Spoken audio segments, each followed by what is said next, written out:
Guys, ఈరోజు నేను మా బామ్మగారి స్టైల్ బెండకాయ పచ్చడి చేయబోతున్నాను. ఇంగ్రీడియంట్స్ చూసేద్దాం.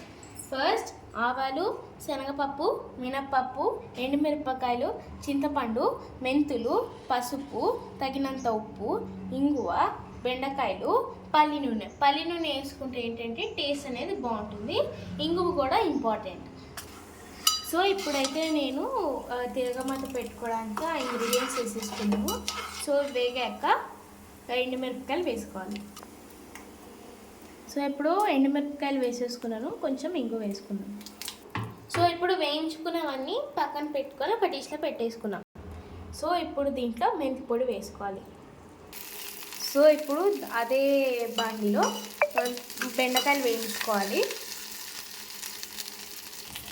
సో ఇప్పుడు బెండకాయలు వేసుకున్న దాంట్లో ఒక హాఫ్ స్పూన్ పసుపు వేసుకోవాలి. సో మధ్య మధ్యలో కలర్ మారకుండా వేయించుకోవాలి బెండకాయ ముక్కల్ని. సో నేను బెండకాయ పచ్చడి చేస్తుండగానే రాత్రి టిఫిన్కి మా అమ్మ అల్ల పచ్చడి తిరుమాత పెట్టేసింది. రాత్రి టిఫిన్ వడ.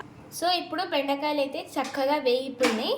ఇప్పుడు మనం రోట్లో దంచుకొని పచ్చడి చేసుకుందాము.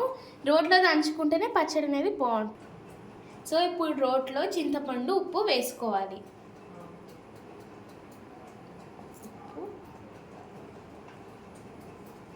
సో ఇప్పుడు రోట్లో చింతపండు, ఉప్పు వేసేసుకున్నాం. సో ఇప్పుడు మనం నూరుకోవాలి. ఇప్పుడు వేయించుకున్న బెండకాయ ముక్కలు వేసుకొని పచ్చడి చేసుకోవాలి. ఈ విధంగా నూరుకోవాలి.